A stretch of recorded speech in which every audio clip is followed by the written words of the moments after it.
Hi, I am Kinara. I'm a paintress, and here is a little bit about my art education and how my art story goes.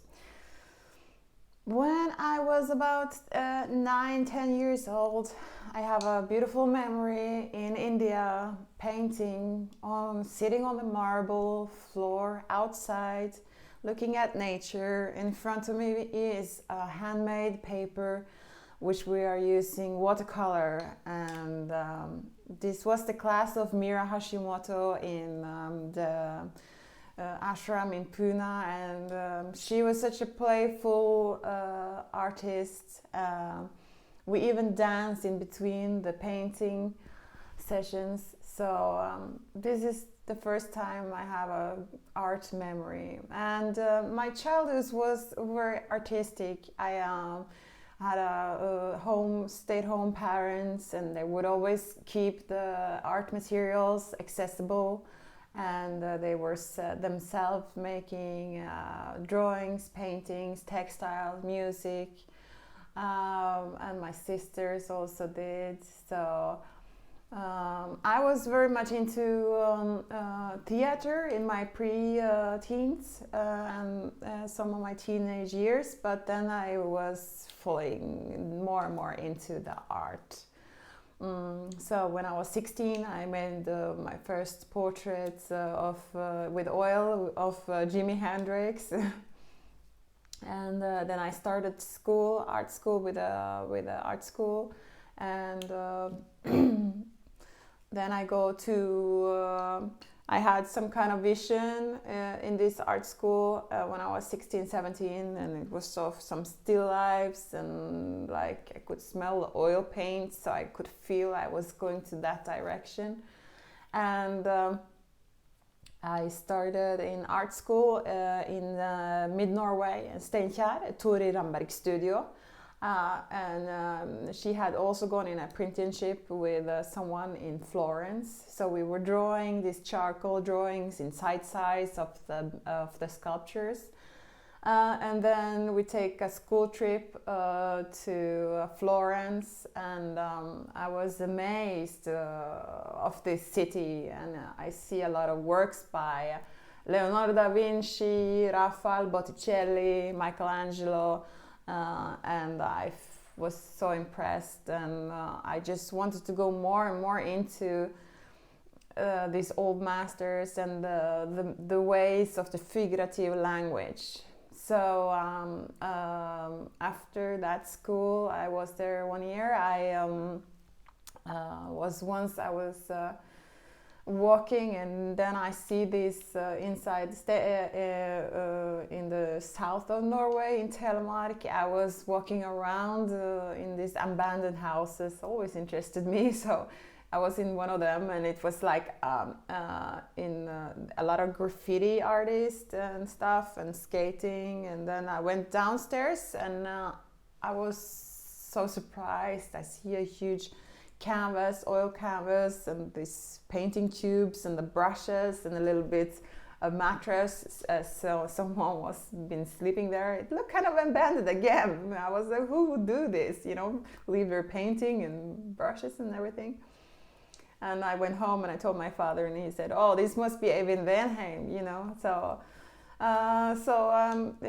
he took me to visit him, and he was at that time he had some problems with his toes and amputating some foot and stuff. So he was in the hospital, or actually he was outside the hospital in another small house there, because he was painting. So even in his condition, he was painting. And after he came back from the hospital and stuff, and he moved to Ulefoss, and then I asked also, he asked if I wanted to be in an apprenticeship. And so I moved there to Ulefoss, and it was really amazing time there. I learned so many things, because at this time I was mad about the arts and the figurative language. So he taught me a lot about grinding the colors, the lights, the modeling, the frames, the canvas, the easel, everything around the arts. And I'm also actually like working at the nighttime. I like to drink the coffee, and then I go down to him, and we would be there like talking about all these arts and the history and everything. So I learned a lot from Eivind. It was just under a year almost, but I still have a good contact. He's really one of my mentors. I learned from many, but from him I still have contact and good art talks and and then I was still hungry to just learn from more talented people like this, and I applied for the school in New York, and I got into New York Academy of Art. They had amazing teachers, professors again, brilliant curriculums about crochet, anatomy, colors, perspective, and a lot of drawing from the model, from the figure. And at this time I go to the Metropolitan Museum, all the meat packing in the district, gallery openings every time. It was a good time, a good environment in the school, and New York is brilliant art city. After 2 years there, from I was 20 to 22, I go to to Asia, to India. I quickly meet the father of my children.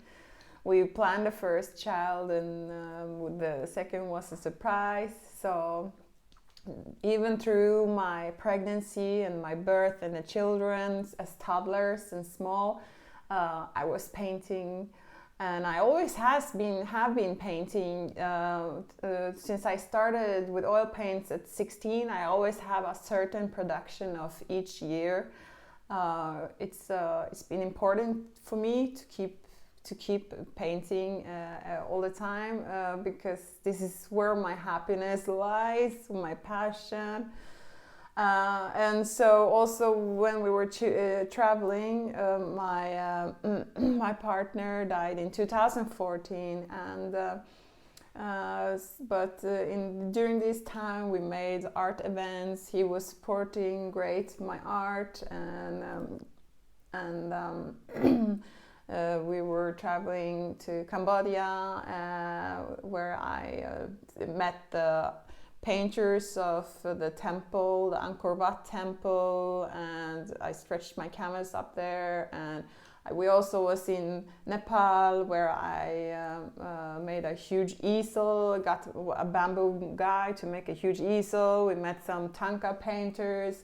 I had a small exhibition there, in Thailand, I was to the graduation exhibition there to see from the academy in Bangkok. So I always, whenever I was traveling and whenever I was traveling, I was in contact with painters, with the art shops, with the galleries, with the museums. My eyes have always been searching for art and those with a heart for art. And I even opened with like the art cafe at one point, until I realized I had to go back to Norway and stay here. And I made this rush brush set, the art material, that brush holder, like, and I made 50 of those. I have a patent on it, and it's a really great product I'm using myself. Now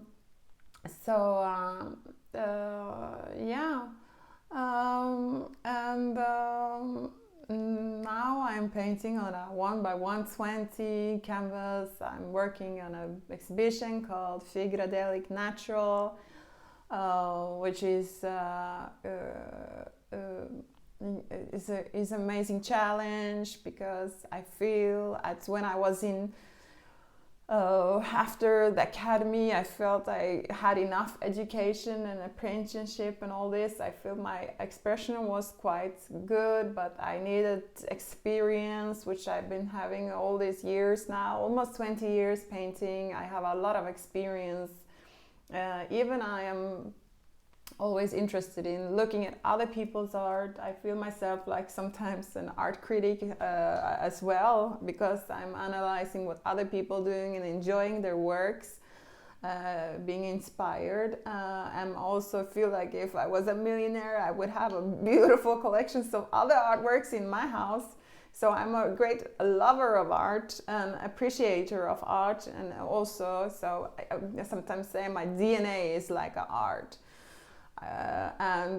Because I find the challenge in the art, I find the contemporary feels I like, also the historical aspect.